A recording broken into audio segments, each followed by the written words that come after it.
Photography of the daily life of Syria's child refugees seems to have hit a chord. It's being widely shared online. Let's show you some of the faces of the country's youngest generation captured by Swedish photographer Magnus Venman. Many simply cannot remember life without war. Among them is a 4-year-old who has never spoken and a boy who suffers liver disease and can't walk in the sun because he burns easily. What I wanted to do was to show these children in a situation that everyone can relate to. It's such a basic thing, for example, when everybody wants to go to sleep in their own bed and feel safe. For example, we met a 5-year-old girl. When she was in her room in Aleppo, she never used to cry at bedtime. But here in the refugee camp, she cried every night. She said resting her head on the pillow was horrible because nighttime is horrible, because that's when the attacks happened. Disease and severe medical conditions mean many of these children will struggle. Muhammad was admitted to a hospital. He's on that bed there. He says he wants to become an architect. And that's Imam right there, only 2 years old, photographed after she was taken to hospital with a severe lung condition. And that's Maram, an 8-year-old. A rocket hit her home and most of the roof collapsed on her. Others have lost their families and were forced to flee, victims of a 4-year conflict that shows no signs of ending. All the stories that we journalists and photojournalists are doing I hope they have an impact on the politicians. My goal is to get people to just care and just give an extra thought to these people. Earlier, this picture of a Syrian girl who appeared to surrender to another photographer in a conflict zone was widely shared online. The 4-year-old froze in fear, raising her arms to a photographer after mistaking the camera for a gun. The plight of children caught up in the war was highlighted in a UN video under the hashtag, "What does it take?"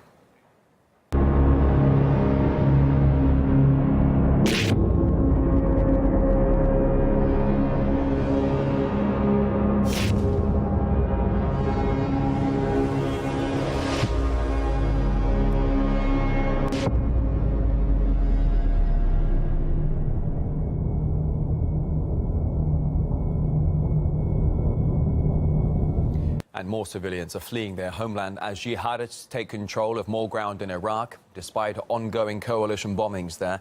They seized half of an Iraqi oil refinery near the northern city of Baji over the weekend. It is a key strategic point accounting for more than a quarter of the entire country's refining capacity. Though for now, as far as we understand, there are still 150 local soldiers being held inside.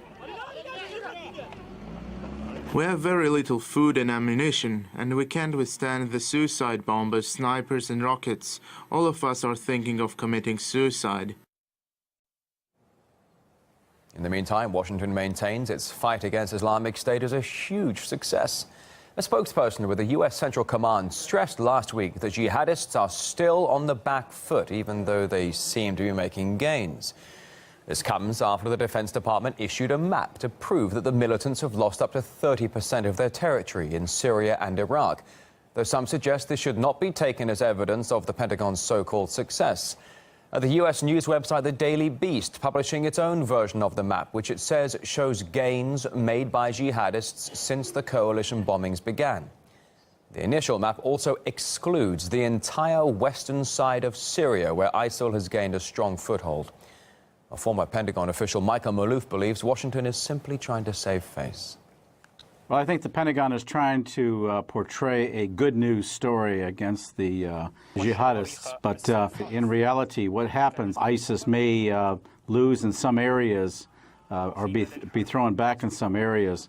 They are advancing in others, and that is part of their strategy. And what their strategy does is meld more into the population, which makes it increasingly difficult for the air attacks to continue. While there has been a receding of ISIS advances in some areas, they're advancing in others, and that's just in Iraq. They're really advancing. Even though they're taken out of a pocket in one area, they're flourishing in other areas. Violence has erupted on the streets of Tel Aviv as several thousand people rallied against discrimination against Ethiopian Jews.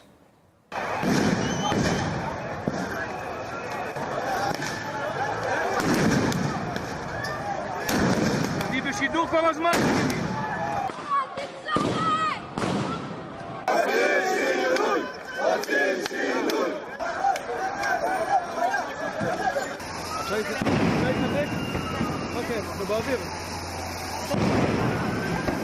The protests were triggered by a video of a Jewish policeman beating an Ethiopian Israeli soldier.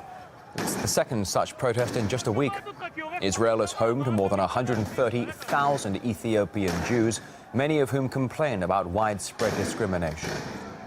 The question is, what has happened to the Israeli melting pot? Israel has prided itself on taking Jews from all over the diaspora and making a new Israeli out of them. But it turns out that there are second-class citizens. Some of them are Arabs, some of them are immigrants from other countries, and some of them, because of their different skin color, these are mostly youngsters, Ethiopians who have paid the dues. They have served in the Israeli Defense Forces with distinction.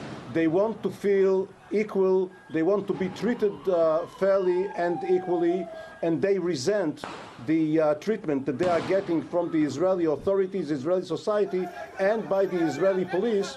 The government will now have to face the reality that the absorption policy that all Israeli governments, but mostly Likud governments, conducted over the last several decades has failed. Thanks for sharing your Monday with us here on RT International. Time for a very short break. Then we're back with a look at the 70th anniversary of the victory of World War II, in particular, the siege of Leningrad.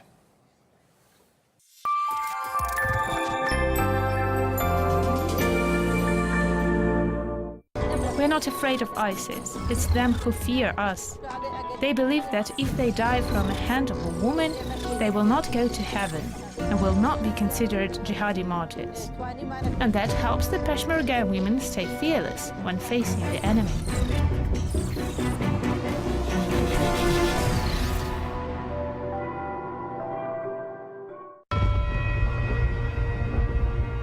I'm a fighter. I strike when I need to strike. Like that. I'm Aranade, and I put the boom into boom bust.